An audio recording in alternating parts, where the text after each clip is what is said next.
Okay, welcome White Sox fans to Ladies Night. This is episode 19, which is, we're so close to 20. It's very exciting.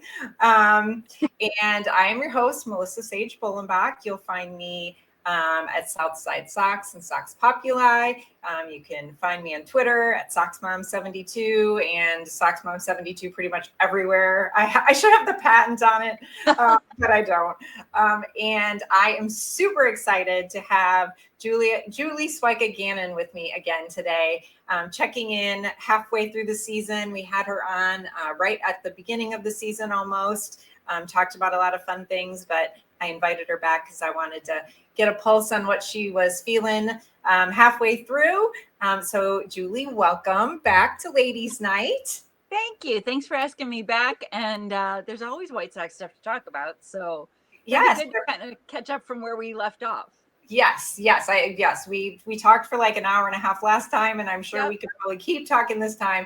But I promise I won't intrude on your time too much. I'll try to pay attention as much as I can. Anyone who knows me knows, like, if I'm talking White Sox or Northwestern athletics, there's no time limit. Runaway train, and people start looking at their watch and their phone, like, she's been talking for a long time, so it's all good. Me too. So I feel like we're twinsies in that category. Spirits, yes. Okay, so I want to kind of break our talk tonight into two parts. First, I want to talk a little bit more about your sportscasting career because I just find it so fascinating. And then I want to get some Sox specific talk. So let's kick off first with talking about some highlights of your career. Like, I know last time we talked, you mentioned Michael Jordan and Mark Burley, but do you have any other like standout moments, either, in person or on air? Because I'm so jealous. I just love these stories. So like the I don't know, I want to say fangirl because that makes me sound unprofessional. But there that was just nice, like a good guy. A lot of times I had to go talk to visiting players because we were trying to get them on the score. We wanted them to do an interview on the score. So, being in the opponent's locker room was horrifying to me. Like, you don't know anybody and you're trying not to look around. And oftentimes if like the guys back at the station asked for someone that I didn't even know what they looked like a coach that played 50 years ago or something, then I was really sunk. I just had to like find a PR person and ask. Help me. But two of the guys, exactly. And true story, I was looking for Ron Gant in the Cardinals locker room one day. Ozzie Smith helped me. He's like, "Oh, who are you looking for, honey?" And I'm like, "Ron Gant." And he's like, "Oh, his locker's over here," and led me over. And this is the Wizard of Oz. And and he helped me find his teammate. And I should have been like, "Oh, forget Ron Gant. Do you want to do the interview?" Right. Yeah. I'll spend some time with you. But he was so nice. But the two guys that stood out to me as just like my nice guy MLB players. One was Sean Casey with the Reds, who was just a doll, sweet as could be. And one was Mike Sweeney with the Royals. And anytime they'd come into town, they'd ask me how I was doing and blah, blah, blah. And it got to a point where like they'd have a CD they wanted me to listen to or something. And, we'd talk Christian rock music, which I also shared a love of with Tony Graffinino, who was the first one to give me. Wow. I haven't heard that name in a long time. He gave me a Creed CD when Creed had first come out. So we, when you'd see these guys, and I've told the story before about Mike Sweeney came up to me one time and he's like, "How's your heart?" And I'm thinking like, do I have a heart problem I don't know about? And he meant like, how are you spiritually? And it sounds corny, but athletes can be jerky or they can be super sweet. And when I had those guys that like I could just sit in the dugout and talk to them and ask how their families were and stuff like that, those were the connections that I really loved about being a reporter. When I transitioned to being a studio host, I still liked it, but I missed that being out in the field and getting to meet people and learn about their personalities and things like that. So those are two of the players that I always had like a soft spot in my heart for, just because they were so nice and because they always like checked in on me when they saw me, which I thought was cool. And then they were the big players, the Cal Ripkens of the world. I was covering the Sosa McGuire home run race. There were so many times where you're just like surrounded by 100 national media people. And it's kind of overwhelming when you're just smushed. You are just like in the visitors dugout and there's all these people around you. You kind of want to be like, okay, just let the people who are here every day do this. And but I mean, there were times where you just kind of felt, like I said, kind of swallowed up by the crowd. What I did think was cool, and I know we're Sox gals, but I saw Sammy Sosa, not this recent time he was in town, but the first time. And my husband, being a diehard Cubs fan, wanted to go meet Sammy at this sports bar where he was signing autographs. And Sammy recognized me, jumped up, gave me a hug across the table. And here's my Cubs fan husband, like, what? He does know who you are. Oh my gosh. I got brownie points for that. I rose in his rankings considerably. But I mean, it was nice because I'm always telling him, like, they'll remember who I am. Oh no, they won't.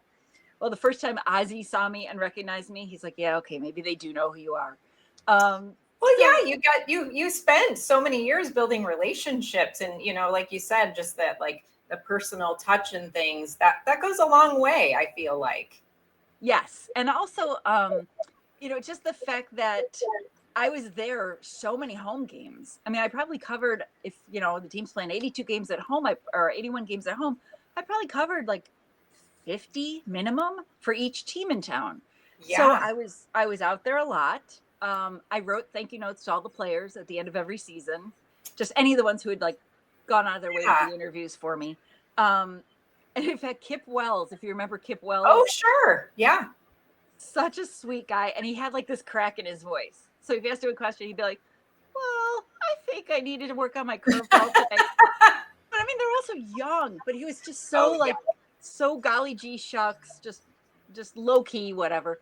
And I had written all the players' thank you notes at the end of the season. And then the next year, I saw him in the locker room at Wrigley, and he came up to me and he thanked me for my thank you note. And he was just very like, oh, I just wanted to say thank you. That was really nice of you. But it's just so genuine and gee shucks and, stuff like that. Well, first of all, no one writes notes anymore. Everyone emails or texts. But but to me, it was important to recognize. I mean, these guys are giving us their time, and they don't have to. Right. And especially when I'm handing them a phone saying, "Can you please come on the Score midday show?" I mean, they're taking 10, 15 minutes out of batting practice to come on the Score. So you kind of had to develop connections because you're asking them to give more than just stand at your locker and give a few sound bites. And the other thing I would tell you was, and again, I hate to say that this was a Wrigley thing, but it was because they had the guest conductors for the seventh inning stretch. Mm-hmm. I always got to talk to whoever was singing the seventh inning stretch. So I talked to Elton John. I talked to Bill Cosby, which was a bigger deal back then than it is now. Right. But a lot of times they would bring whoever sang the stretch into the media lunchroom, and they'd sit down and they'd just do an interview in the lunchroom with all the reporters. And Chris O'Donnell had sung the stretch, and he's a local kid. He's a North Shore kid. He grew up around here. So he sees my mic flag that says 1160, which is what the score was in between 820 and 670. And he recognizes, he's like, hey, you guys change frequencies. I'm like, oh my God. So you really are a local kid.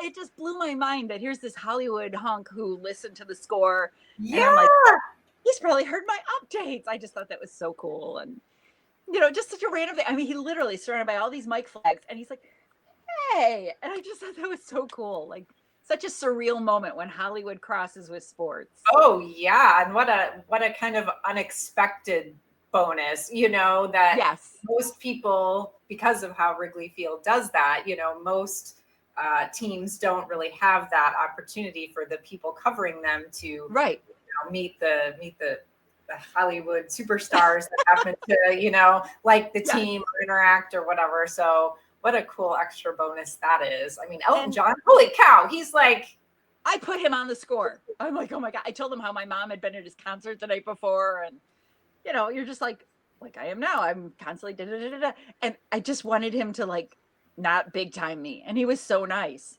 And that's Sir Elton John. Come on. Yeah. And I was also at the Sox ballpark the day my best friend's wedding was filming there.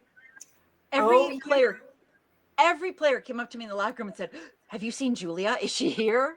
It's like, we're not close friends. I can't really go up to her and say, "Hey." Right. Oh wait, hang on. Let me go find her for you. Yeah, we're like this. But it was funny. They were so starstruck. And well, yeah, you couldn't really get much bigger in terms of female stars than her back at that time.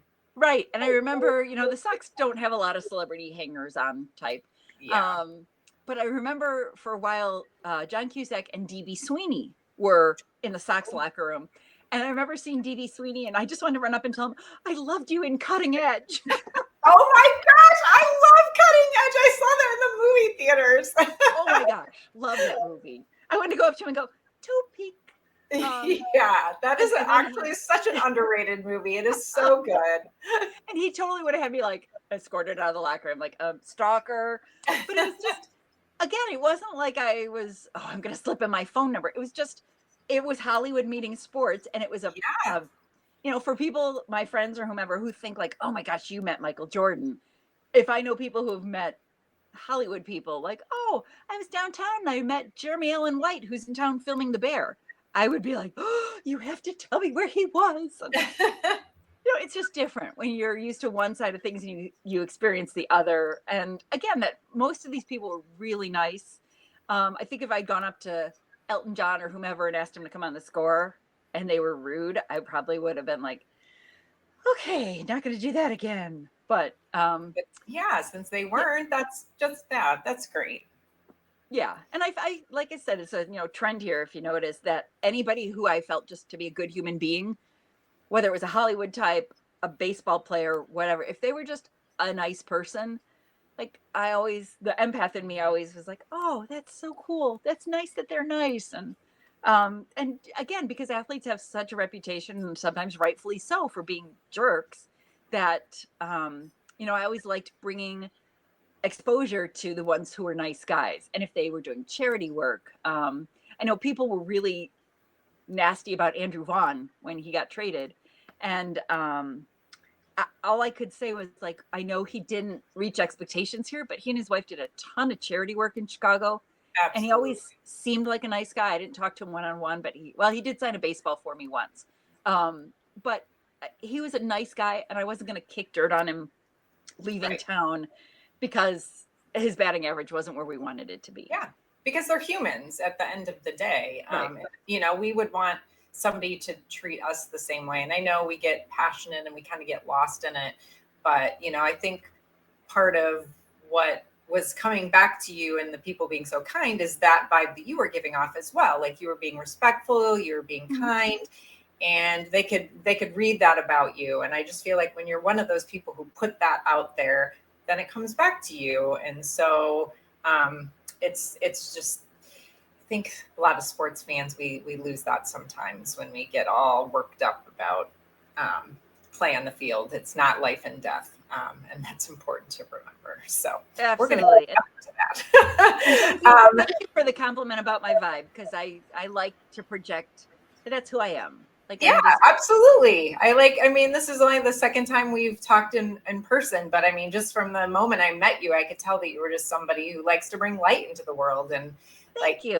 That's, and to me, that's just such a great thing to do. And it's easy, I feel like, to do, it's a lot harder to be negative and nasty and I wish more people would be like you, Julie. And you know what? It's a trickle down effect. It's a domino effect.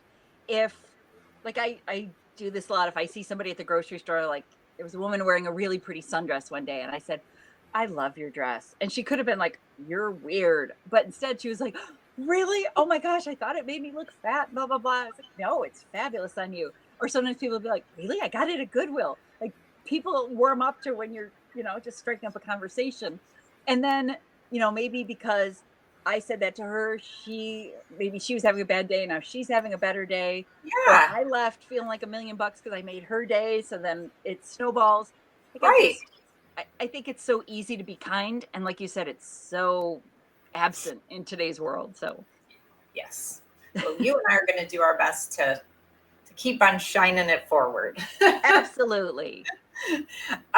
Okay, so something I wanted to ask is, was there a time when you were either on air or in person when like something went wrong, like something totally went haywire, and you were like, "Oh crud, I have to pivot. I have to like." I just love those stories because usually they're really fun. All the time. And I think that's part of where even now, like I'm very good at doing things on the fly. I'm good at ad-libbing.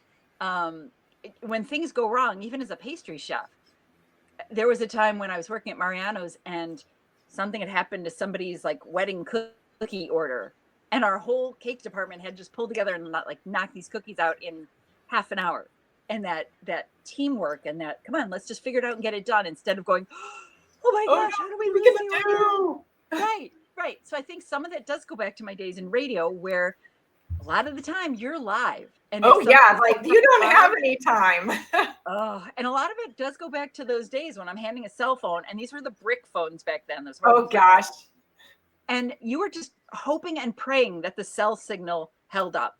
I can't tell you how many times like the cell would be bad and the phone would die, and the player would look at me like, oh well, and hand it back to me, and he'd start wandering off, and then the score would be calling me back like, well, put him back on.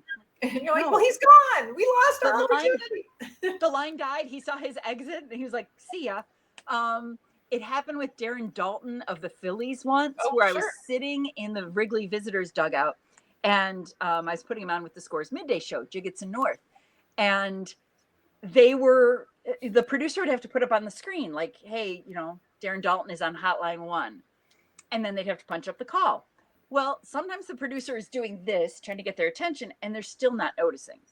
So Darren Dalton, who's kind of curmudgeonly, is sitting in the dugout, just steam pouring out his ears that they've not gone to him yet. And he was this close to handing the phone back to me. He's like, so help me God, if they don't go to me in the next, like he was getting mad. And again, they're being generous with their time. Right. So I borrowed another brick phone from somebody, and I called the studio. I'm like, oh my God, he's about to walk away. Can you please get them to go to him? And they did. And he had a great time. And like once they get on the air and they're having fun and whatever, they forget about all the, stress leading up to it. Right. But I just, that feeling of like, oh my God, he's going to hand the phone back, and Jiggets and North punch up Darren Dalton, and it's going to be me. I'm like, no, not Darren Dalton. He had to go. And so those moments were always horrifying to me. And like I said, there were times where the cell phone would die and there was nothing you could do about it. One of the first times I got to go on the air with breaking news was when the Blackhawks traded Jeremy Roenick for Alex Yamov. Oh. Mm-hmm. And I was at the United Center, and I wasn't a full-time reporter back then. So I was all excited. I was going to go on there with breaking news. And I'm in like a lobby at the United Center. And I got a few, sentences in, whatever, to break the news. And then the cell phone died. And I couldn't get back on the air. And I thought that was my big break. That was my chance. That was my moment. And you just think like, oh, technology. So there were a lot of those moments. A lot of the moments where things went wrong were technological. Something where like I was on hold to do an update from the ballpark and something happened, or the cell phone was an issue. Those tended to be some of the like bigger stumbling blocks. And then there was a time where I was doing updates in the studio at the Score, and we had moved to NBC Towers by then. We were in the big building downtown, and I'm doing updates for Jesse Rogers and Doug Buffone. And the Bears had just announced the Pro Bowlers, the Bears that had made the Pro Bowl. And I just kept saying over and over again, and Brian Urlacher will represent the Bears in the Pro Bowl. And then I would like say it again. And they turn around, they're like, you said that already. I was in a low blood sugar attack. I'm a type 1 diabetic. My sugars crashed during the update, and I couldn't, my head, I finally just gave the Dow and the weather and wrapped up. Well, Doug Buffone was also diabetic. And so he tells the producers in the talkback, go get her a Snickers bar, go get her a can of soda, go get her something. So he knew what was going on. Yep. So the producers ran into the update studio, gave me some sugar. And then Jesse and Doug brought me back on the air once my sugars had stabilized so I could explain what happened, because the Score phone lines were flooded with people who thought I was drunk. Oh, no. So I was happy to set them straight. I was not drinking in the update studio, but I mean, I was consciously aware of, I just kept repeating the same. It was like a record that was skipping. Yeah, And you just couldn't get out of it. And thank God they recognized it. And thank God I had the little brain cells left to go like, wrap it up and just get out. Just doesn't matter what other stories you were going to do, just get out. And yeah, that was a classic. That I still had people coming up to me like years after that saying, "Oh, Right, remember that one time?" Like, yeah, it was humiliating and horrible, and I wouldn't wish that on any diabetic. But you know, it's one of those things. Again, you had to figure out on the fly, like, oh, this is going very wrong. What do I do? And thank God I had colleagues who were really good at sensing it. Yeah. What a life skill though, to learn to do that, you know, to learn to pivot and to like be okay with it. You know, because I feel like a lot of people, that is kind of a sticking point where they just they get so frustrated with it and just aren't good at being able to just, okay, this is just one other stumbling block, one other thing. Yep. So what a great life skill that you were able to take away from all of that. And on a smaller scale, that's not involving like almost going to a coma on the air. Even, you know, I jot down my notes to do an update from the ballpark, and then you're waiting on hold for the update, and it's a ball game. Things are going on. Things are changing by the second.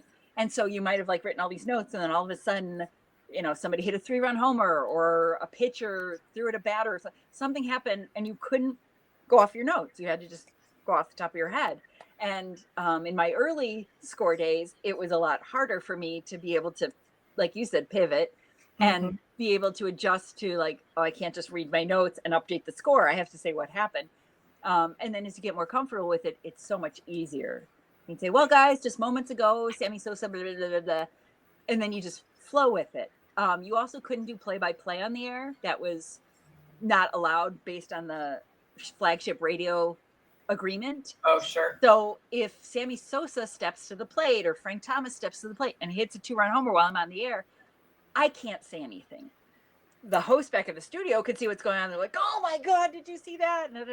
And so then at the end, I could say, and Frank Thomas has just hit a 2-run homer. Like, you could put it after the fact, but I couldn't do play-by-play as it's happening because I would get in big trouble. So, so you had to find a way to say like, big things going on here at the ballpark. We'll get to that in a second. And just kind of hang in. We'll be right back.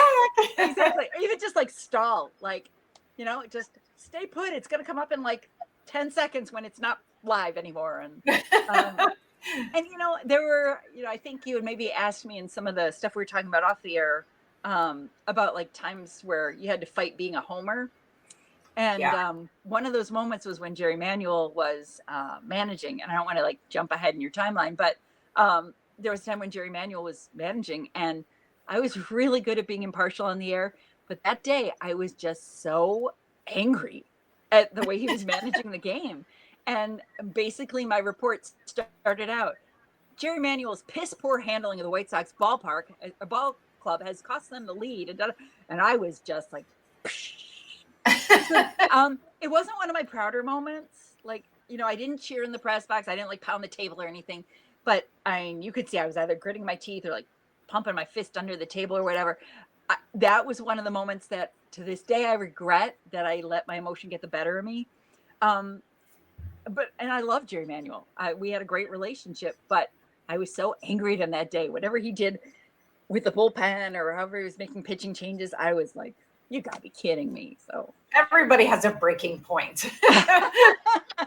We try not to, but you know, if you're following sports, if you're covering sports, it's because you grew up a fan of something, of either a sport like NFL football or a team like the White Sox. If you are in the business, it's because you love sports, because somewhere in your life you fell in love with the game. And so I think it is really hard for some people to divorce themselves from that. I'm a victim of that all the time. Like, you know, when you're trying to like write it up or on a podcast or whatever, and you're trying to like keep things, and sometimes it's just the fan and you just comes out and you can't help it. Exactly. And it's human nature.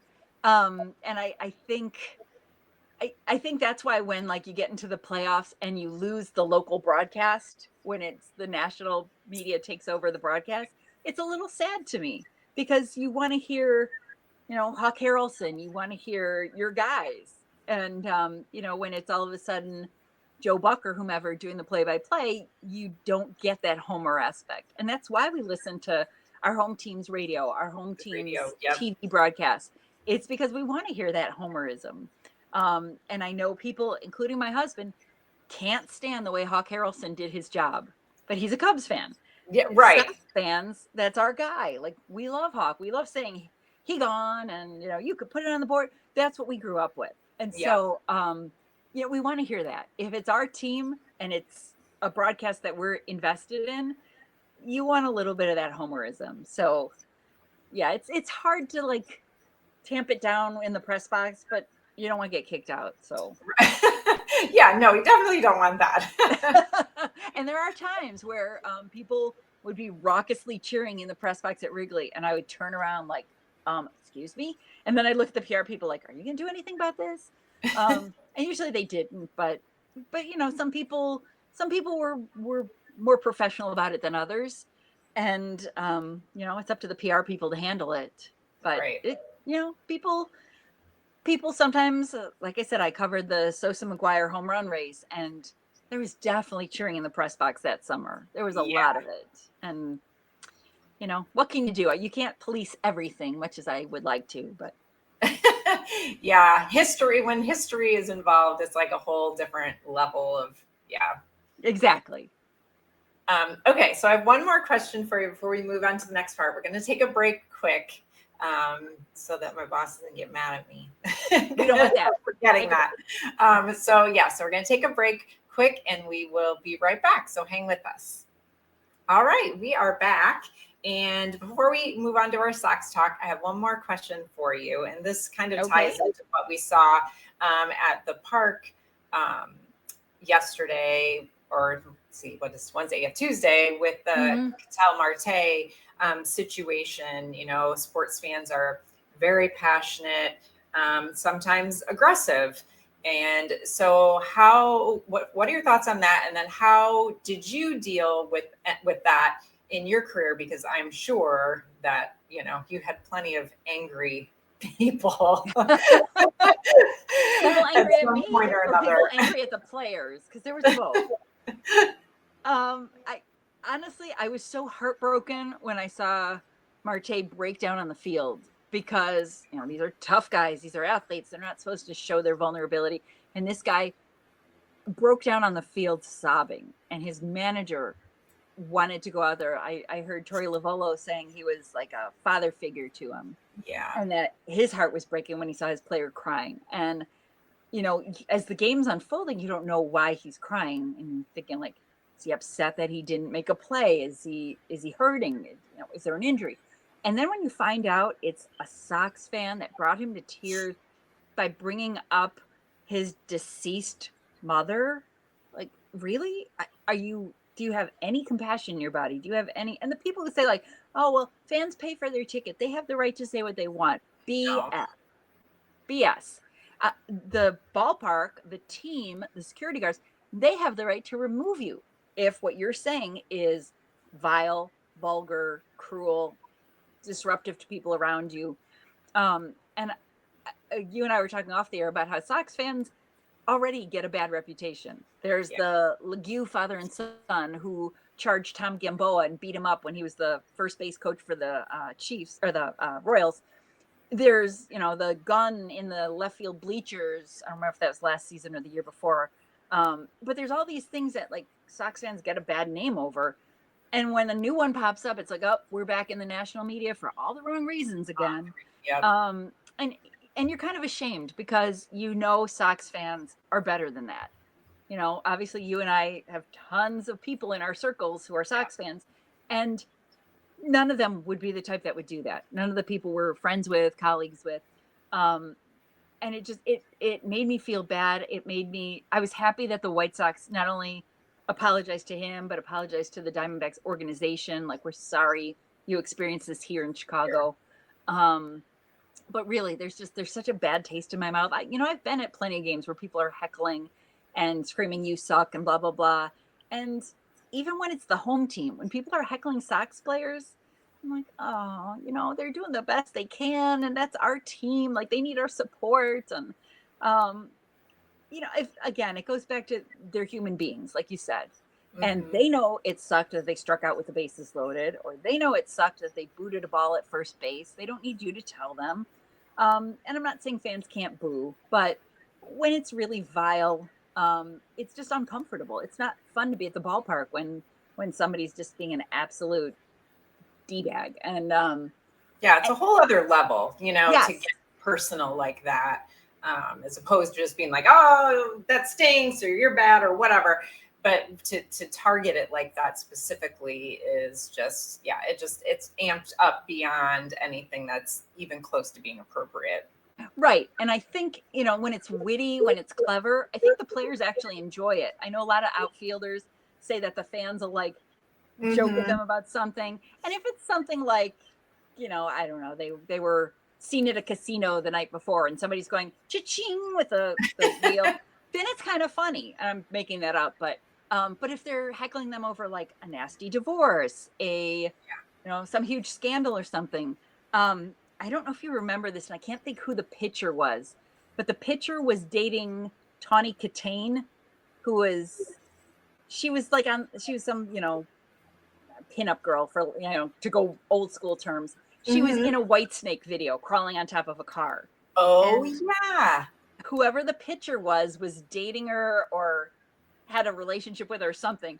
And when the pitcher took the mound, the Sox in-house stereo guy played Whitesnake. And I remember at the time, it was a little bit of a controversy. There was like a little bit of, was that appropriate or not? Yeah, something it was a line crossed. Right. And again, it depends on, I wish, I'll have to Google the story later just to refresh my memory. I keep thinking it was like an Indians pitcher, but I could be wrong. But I know it had something to do with like, was it appropriate? I don't remember if he was just dating the person or if he was cheating on his wife with the person. I don't remember the improper part of it. If it was, what's the word I'm looking for? If it was innocent or not. But I just remember that it stands out to me that, if somebody in-house is, messing around with the player's psyche when they're stepping to the plate, is it funny? Is it crossing the line, like you said? And I think to go back to Marte, I mean, anyone who's, we've all lost people in our lives, period. But anyone who's lost a parent, that grief, that lingers. I mean, I don't care if people say, oh, that was years ago. It doesn't matter. It doesn't matter. That grief of losing a parent sticks with you for your entire life. And for somebody to bring that up while you're in the middle of your job in front of all these people, for somebody to use that against you, which is just cruel and heartless, and to do it in this environment. Yeah, I just think it's a public way. Yeah. So yeah, my heart broke for him. I felt bad. And I hope the Sox fans that were out there made him feel loved. I know the Sox did something on the scoreboard that said, Sox community stands with you.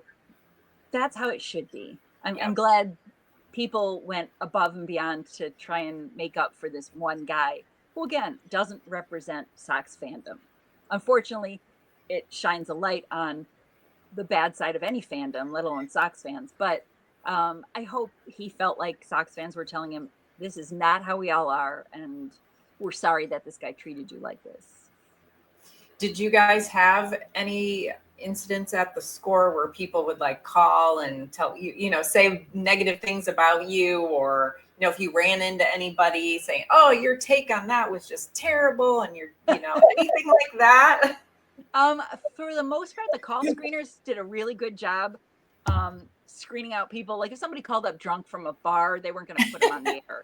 So, they were good at like making sure the person coming on with a comment was rational and not going to lose their cool. Good. And if they did, we had a 7-second delay. You hit the dump button, it dumped the call. And then you just had to wait, I think it was like 60 seconds before it reset. So if in the next 60 seconds someone swore, it went out over the air. But if somebody said something that was inappropriate and you hit the dump button, it didn't go out over the air. The only people who knew were the people in the studio. I think now that there's streaming and Odyssey, I think that's different. I think people listening on the stream still hear what was said. But going out over the airwaves, the FCC regulations and everything, it gets dumped. I don't think I would have enjoyed being one of the only women in Chicago sports in a time of Twitter and social media and people being able to post all the time anonymously that they think you suck and blah, blah, blah. Yeah. That I think would have been really hard. We didn't even have a text line at the score back then. We had a fax, and it was literally the old paper that would come out, that like shiny paper. So people could text in or fax in if they wanted to reach us on the air. But really, we had voicemail. And so somebody could leave me a voicemail yelling at me. And there was one older gentleman who just raked me over the coals. He'd call like 7 or 8 times a show when I was on the air. And it was always little Missy, girly girl is like, listen, girly girl, you should be back in the kitchen and blah, blah, blah. And he'd say his piece and then he'd hang up, or he'd say like, I'm not listening to this crap anymore. And then I'd have another voicemail from him. And right. So he still was listening. right. And I mean, there were times at the end of a show, I'd have 10, 12. And somebody told me that after I left the score, he was leaving voicemails for people asking where I went because he missed me. Mm-hmm. It's like, oh, you curmudgeon, you made my life miserable. Like, it got to a point where I had to laugh at it because the first time I heard it, I thought, what did I ever do to you? And then it just became like a running bit. Oh, here it is, girly girl, little Missy, get back in the kitchen. And I think he just enjoyed the banter with my voicemail. He's just talking to hear himself talk, and he wouldn't have called to go on the air. He wouldn't have had like an on-air dialogue where we could talk to each other. But I mean, again, it was campy. It was a bit, I think, not for him, but for me.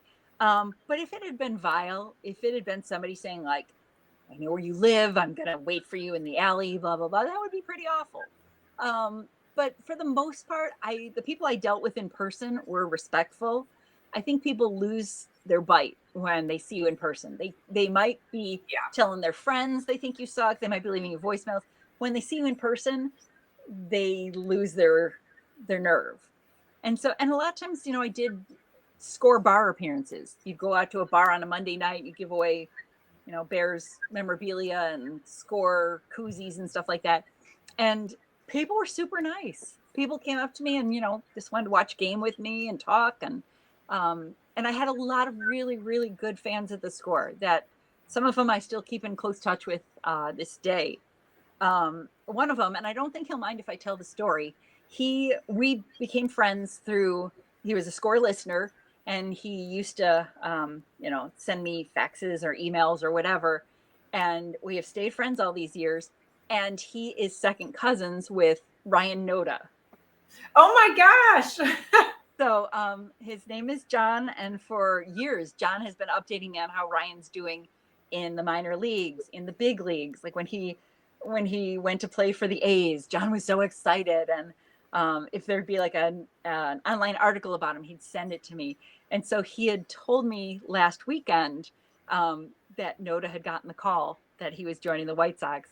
And he's like, you can't tell anybody. So here I am, like, I'm the only one who knows. And I wasn't going to spill the beans, but I did reach out to Scott Merkin, who's a good friend of mine. And I said, are you at the ballpark this weekend?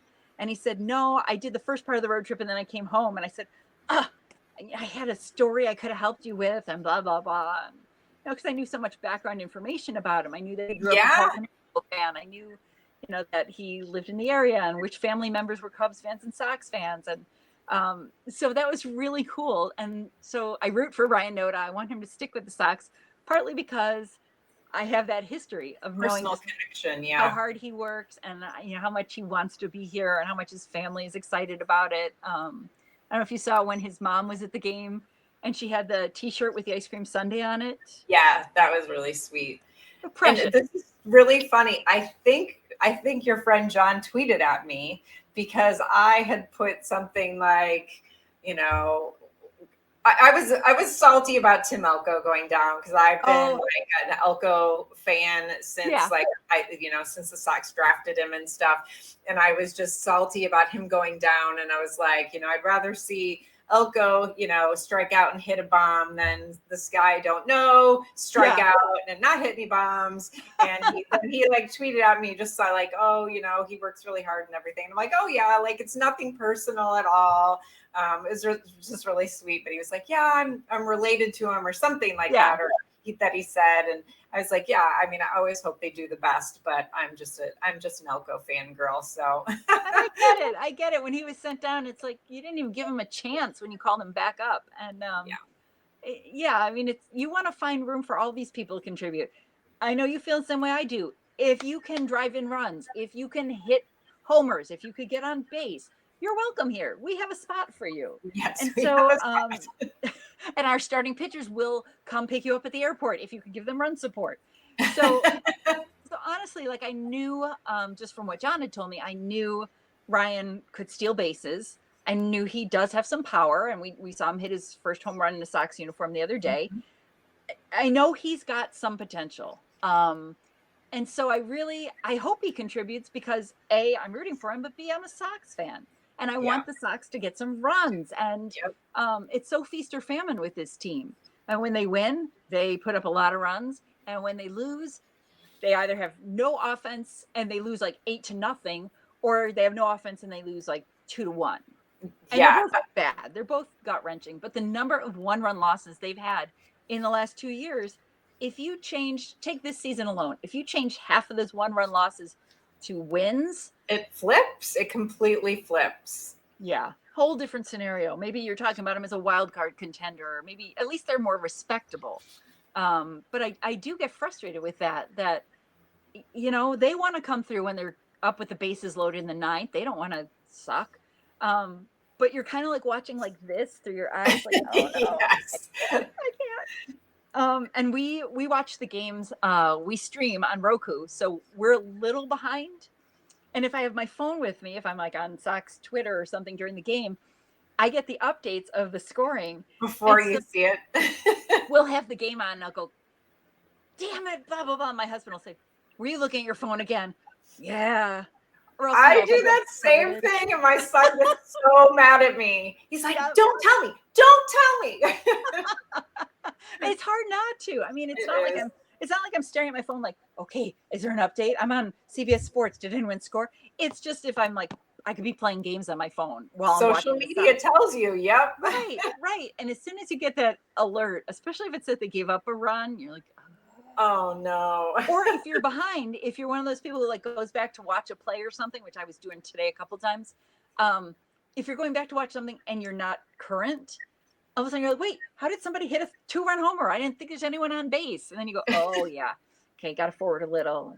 And it's anticlimactic when you know it's coming, but it's still, if I get a notification that the Sox homered or that they've taken the lead or something, hell yeah, I'm going to be excited about it. It's also very handy, which I know you'll relate to because you have a Cubs-Sox marriage as well. If we're flipping back and forth between the Cubs and the Sox, which we do a lot, we like to watch on the same TV in the family room. We start with whichever team started first, and then we'll flip on commercials. If the Sox go to commercial, we put on the Cubs, vice versa. If we're watching one team and we see that the other team scored, we flip to the other team. So it's kind of a good prompt that if the Sox score, I'm like, oh, we got to put on my team. We got it. Yep, it's time to switch it. Time to switch. Right. Sorry, PCA, I have to put on, whomever, Miguel Vargas hitting a home run. Like it takes, you get precedence if your team all of a sudden scored. Or if we turn off a game because they've been losing and then you see they're crawling back into it, you put the game back on. So not turn off completely, but just, you guys have your system completely nailed. I love it. We totally do. And I think it was 2 nights ago. I think it was Monday night. Sox were getting crushed. Cubs were getting crushed. At one point, they were both down by 7 or 8 runs. And we looked at each other. We're like, you want to watch a show? Yep. Let's watch something else. It was like 7th or 8th inning. It's, it's not like we turned it off in the 2nd inning, but both games were so depressing to watch. And yeah, that you're like, no, I know enough about this to know that there's no coming back. And as much as I love Ozzy and Chuck, it's like, you know what? I don't want to have to hear them do another, boy, this team was bad tonight post game. They've done a lot of those and they do their best. I know. But Ozzy's had a few lately where he's been really mad at the team, and it's relatable. We get it. But when I find they don't have a lot about the game to talk about, you get a lot more of these like, let's look back at when Ozzy did such and such. Yeah. Back in the day, and that, or they throw in the rocking, and they throw in the minors too. It's like, oh, and then so and so on the farm. Exactly. Let's check in on this date in Sox history. So you kind of know when the post game show is really struggling. And I love when they have a great game and they're so excited to be on after a win. And I think we all feel that way. When the Sox win, yes. I devour the post-game show because I want to see the locker room interviews. I want to see them talk to the winning pitcher or whoever hit a couple of homers or whatever. Even today, I was watching Brooke Fletcher interview Lenine Sosa on the field. Mm-hmm. And he's got the translator with him. And I'm still like hanging on every word. I speak minimal Spanish, but enough. And I'm still hanging on every word because I'm like, good job, Lenine. I'm sorry. I wondered why you're in the lineup. And, you want to hear the guy's excited because he had a 2-homer game. And I love it. You jump right on the train, right? You're like, right back. You're like, okay, we're back, baby. Like, I am such a sucker. Like, it's one good game where it's like, oh, we pitched really well. We hit really well. We executed with runners on and everything. And then I'm so in. And then it's like, an 8-game losing streak. Like, gosh, darn it. You took the words right out of my mouth. 8-game losing streak. Or I mentioned to you off the air, if they win the first 2 games of a series and I start dreaming of a sweep, that almost never happens. So you get excited, you buy into the hype. I think one thing that's really cool for Sox fans, at least maybe the ones who are glass half full, optimistic, or even idealistic, you're seeing some things that you really like for the future. Like, oh, if we keep these pieces and add this could be a playoff team. Not this year, but in the next few years. And so I think people, after last year where it was so hopeless, where it was like, oh my gosh, they're not doing anything this year and there's nobody I want to, invest in and blah, blah, blah. Now there are guys where you're watching them as young pitchers, young hitters, and you're seeing the little seeds being planted of what could hopefully be a good team in the next few years. And hopefully there's no work stoppage to give us another 1994, which would just be our luck. Gosh. That would be our luck, wouldn't it? We're all excited. This is a World Series team. And then baseball stops. Hopefully this is the type of thing where in a few years we're looking back and saying, oh my God, remember when we set the major league record for losses in a season?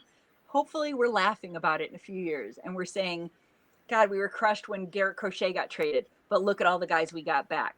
Look at the moves Chris Getz made, finding these diamonds in the rough. I'm always blown away when I see they've acquired somebody where I'm like, they think that guy's got something left. And then he does. Like, how did they find Adrian Hauser?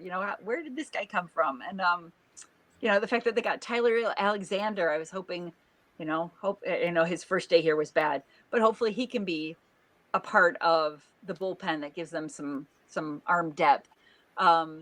They just signed Noah Syndergaard to a minor league contract.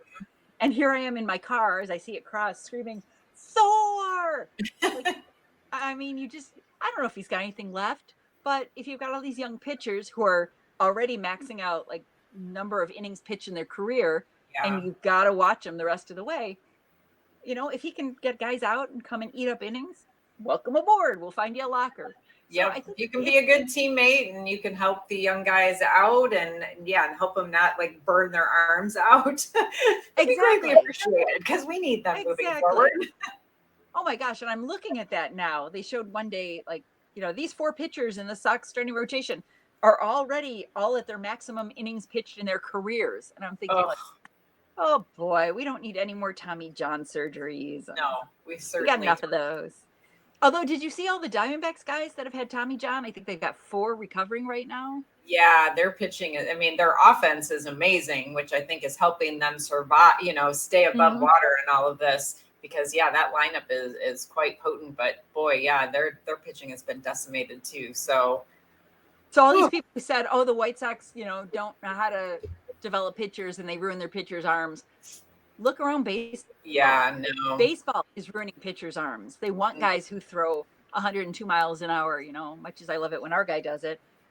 It's not about the burleys anymore. It's not about the crafty guys who throw, 89 miles an hour but get guys out. It's about guys who can throw hard and maybe have some cool movement to it, but you are risking that these guys are going to be hurt. And I'm sure you hear a lot of them now saying, I just went ahead and had the Tommy John because you bounce back better, because you come back from it stronger. So I think it's something worth monitoring, that the Sox still have guys in their system that they're counting on that just aren't healthy right now. And I hope Jonathan Cannon, when he comes back, hopefully this week, I hope he's feeling a lot better with the back problems. You want these guys to not break down on you. And not only you want them to not break down, you want them to not suffer long-term injuries. If you have to go on the DL with the sore back, okay. But if the second somebody leaves a game with like shoulder twinges or something, you're like, oh, here it comes. Oh, here we go. Or Luis Robert today leaving the game. And people were tweeting, is this like he just got traded, or is this he's hurt? Injured. And it was like 50-50. It could have gone either way.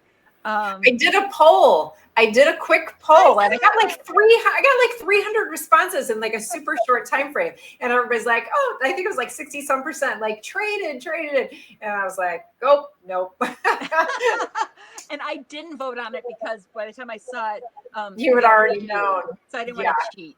But yeah, the second they said that Slater was batting for him, I went, "Oh, what happened here?" And I thought maybe it was heat. And I guess if it's cramping or whatever, it is heat related. But I thought, oh my gosh, he dropped in the outfield because it's so hot out there.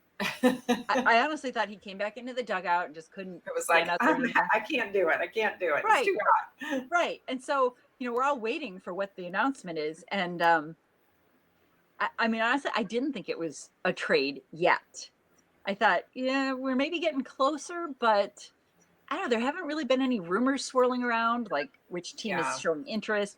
It seemed to me a little too early for it to be a trade already. Now, on the other hand, when guys get pulled out of minor league games, like, oh, so-and-so got removed in the second inning, right away, I'm like, oh, he's coming up. He's going to be here tomorrow. Yep. Totally different reaction. Well, and that was, I think Colson Montgomery's people were doing that because he hasn't been in the lineup. He wasn't in the lineup today, and people are like, oh, is he getting called up? I'm like, oh my gosh, I hope not. Because I adore Colson. I met him at Sox Fest, and sweetest kid. I mean, you just want to pull for him, but he is struggling so much, and it's heartbreaking. So for all the people who are clamoring to bring him up, the last thing you want to do is bring the kid up here and have no success whatsoever. So right. And my husband has argued with me for a while that the Sox destroyed him by moving him through the minors too fast. And I mean, maybe there's truth to that. I don't know. But you want to see these guys be rewarded if they're performing well at the lower levels. You want to see them get rewarded by moving up in the system. Seems like there have been a lot of guys lately kind of flying through. Like one day a guy's in high A ball, and next thing you know, he's like double A and triple A. They're moving up fast. But I also think that's the Sox wanting to quickly decide, is this part of our future? Does this guy have a place here? And I like what they're doing with that. I love Brian Bannister. I think he has been Bannister. We trust, man. That guy is so wicked smart. His interview with Chuck the other day was it was so interesting. I was like hanging on every word, and he's just, he seems so brilliant when it comes to the pitching thing. So I really do trust the system and what they're trying to do there. But the hitting, I don't know. What do you think about that, Julia? The hitting coach is the first guy everyone wants fired when the offense is struggling. And, I don't know enough about Marcus Thames to know if he's the right guy or not. I feel like it's very rare that you have a baseball team where you have a hitting coach in place for like 10 years. Their shelf life is very short for that reason. They're usually the fall guy. Yeah. I guess I would have to do a deeper dive into approach at the plate kind of stuff.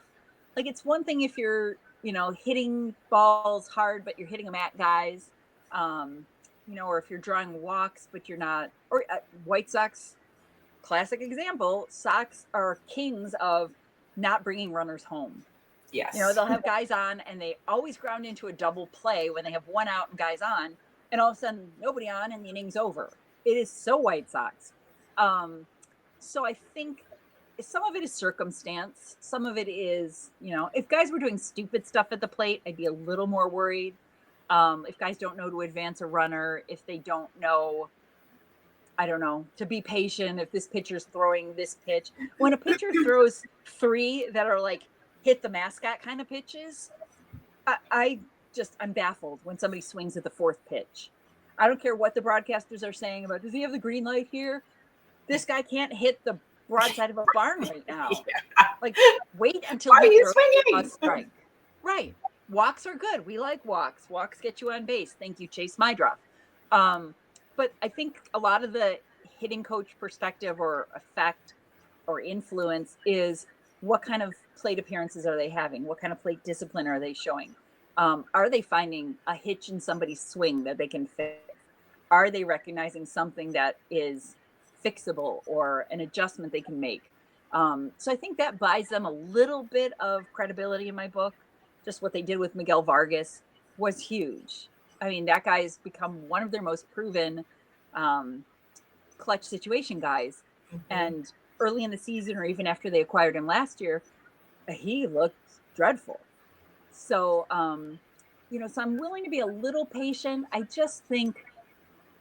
think maybe some of it is playing so many young guys that they clench a little, that they get up there and they're like, oh my God, it's the 8th inning and we're down by 3 and the bases are loaded and I better hit a grand slam. I think they get so in their heads about, I have to be the man. I have to come through. I have to be clutch, instead of just keep the line moving. Just get on first base. Don't make an out. Or if you're up with 1 out and guys on, hit the ball deep enough somebody can score on a sacrifice fly. Do the little things instead of getting overwhelmed. And I think most of them are pretty well grounded, but it's got to be hard when you come up in a situation like that and your team needs a hit and you're thinking like, oh God, if I don't get a hit, what if they send me back down to AAA? What if they DFA me? What if blah, blah, blah? I think it's got to be in their heads sometimes, and it shows if their at-bats are kind of tight, for lack of a better word. Yeah, I feel too like the hitting aspect will come together a little bit more when there are some big bats too in the lineup. Like, I mean, there isn't a whole lot of the big bat is Robert, right? And he's not really the big bat anymore. And then you have Benintendi kind of hot and cold. And then you have Talkman, who's been so injured, but it's like when your big bats aren't consistent, then the other guys do feel the pressure of like, I've got to do this. I've got to do this. Because if I don't do it, who's going to do it? And so at some point when we fill in those gaps with some of those big bats, then hopefully it'll kind of round out a little bit better. And my husband and I always joke about it. If you merge the Cubs bats with the Sox arms, you'd have a damn good baseball team. Yeah. Oh, for sure. I would kill to see some of the Cubs batters up in the situations our guys are in. Yeah. But yeah, I agree with you that you're really thinking who in this lineup is going to be that thumper that comes through. And I mentioned it, I alluded to it earlier. Lenine Sosa could be in the lineup, and I'm like, oh, what does this guy bring to the table?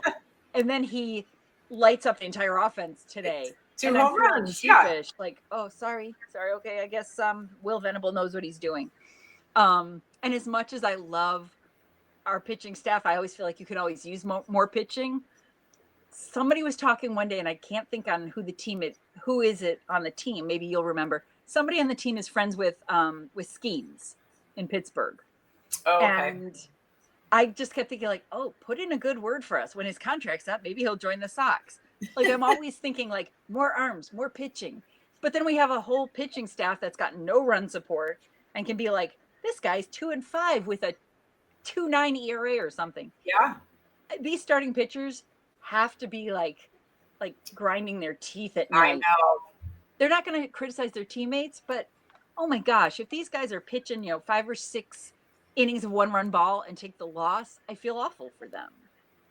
Yeah, So, I yeah. worry that it would wear. I worry that it would wear on them, and I hope it doesn't, with them being so young and truly, hopefully, understanding where the White Sox are in the process. That you're not expected to win, you're probably not going to win, and that's okay. But if we do things and we go about things the right way, that those will come down the road, right? Exactly, and I think a lot of it goes to team chemistry because these guys have all come up together. They're buddies. They've been roommates in the minors and blah, blah, blah.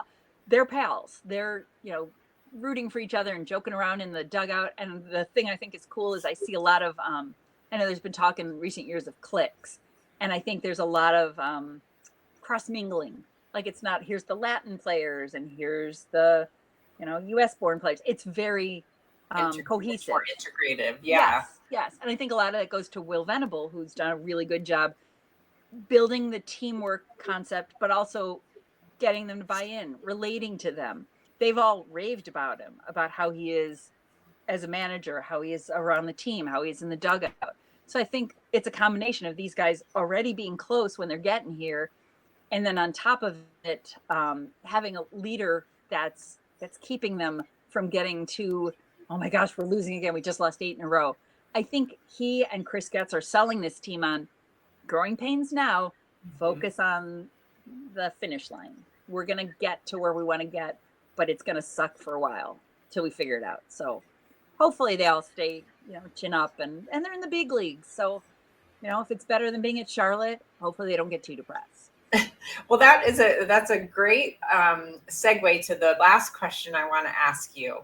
Is so when is the next window? When is the end point? What do you see in terms of, okay, all the pieces are going to finally be clicking in 2020 or 2030 or oh my God. No, I can't wait that long. I think if they get some of the offense to help them, if they either acquire guys or if the guys they're developing, the Braden Montgomerys, the George Wolcall. Yes. Yeah. I was gonna say Zolko, and I knew that wasn't right. If these guys are gonna come up in the next year or two and be mashers, somehow in the system or outside, you find some guys that give you that reliable guy in the offense, and you keep developing these pitchers with Ethan Katz and Brian Bannister the way you are. The optimist in me and maybe the homer is like, oh, well, by the end of 2026, they're going to be a playoff team, of course. Could they be? I don't know. The division, Detroit being the best team in baseball, what? Detroit, yeah. What? With the Yankees and the Dodgers and all these other teams. So, the division is maybe a little bit better than I thought it was. But that being said, I would like to see them just be in contention. Just have a September where you're in the running for something, even if it's a wild card spot.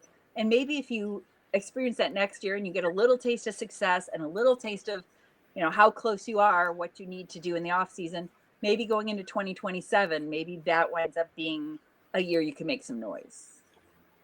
Hopefully. Well, I'm just going to have to keep having you on because we're just going to have to see if that comes true.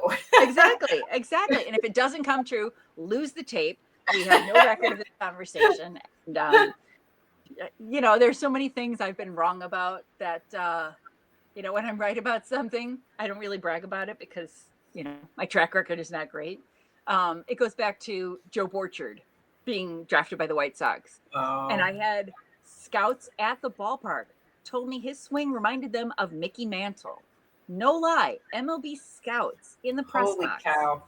And here I am thinking like, oh my God, they think he's the next Mickey Mantle and he's ours. And now Joe Borchard is probably like pumping gas somewhere.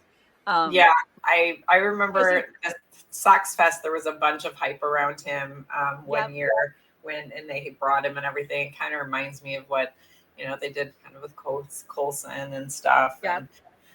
But I think they genuinely feel that way about them, and then sometimes it just doesn't work out. That's why it's so hard to be a Major League Baseball player because not everybody can do it. Right. Or if you have guys that are performing that get injured, look at how many teams have have thought they were on the path to the playoffs, and all of a sudden a couple big injuries sink them, and they can't recover. They can't, make acquisitions to fill the holes or whatever the case may be. I think that's the beauty of sports is any year, any given team. You never know who's going to catch fire, who's going to, maybe your starting quarterback got hurt and nobody knew the backup is this gunslinger that, they basically signed off the practice squad. And there's that optimism of this could be it. This could be the year we make some noise. And then you get to the playoffs and you run up against the Chiefs and the, like all the badass quarterbacks who've been kicking the league's butt for years. All of a sudden you're like, oh, we thought we were good. So, the old line about hope springs eternal. I go to every spring training thinking it's going to be good this year. And I don't care who laughs at me and I don't care who thinks they're going to, repeat their losing from last year or whatever. I'm going to think this year is going to be better. And as long as you're making progress and seeing steps, just the fact that they're not so stupid on the base paths this year, I credit Will Venable. There's a win. Oh my gosh. Like last year, how many times did you just want to hang your head and go, what were you thinking? And they're going to have mistakes. They're young, but they're turning a lot of double plays for as many as they're grounding into. Their defense has been really good. So, I have to think they're playing smarter baseball, which makes it a more enjoyable brand of baseball. And honestly, I tune into every game. I may not stick with all 9 innings, especially if they're getting their butts kicked. But I make a point to see the start of every game, to see how the starting pitcher comes out of the gate, how, who's in the lineup that day, who might be contributing. I'm invested in it every day. And I've always been that way. Even in September and the score would stop sending people to baseball games because the team was so far out of the race, I would go. If I wasn't working some other assignment, I would just go to be there because I felt like I was invested in the teams, but that's when stuff starts to happen. When a team is out of it in September, that's when there's fights, or somebody throws a no-hitter. Things happen when everybody assumes your baseball team is not on the radar. And I think this year, if the Sox are kind of in that boat where they're nowhere near anybody's hopes late in the season, Bears Mania will take over and you will not hear coverage of the Sox for the last month of the season. So hopefully by then they're calling up guys that are making an impact and showing you signs for the future. And you're feeling a little more optimistic that maybe that window is closer than we think. Yay! Perfect bow on it. That was a perfect bow. Professional, thank you. You are such a professional.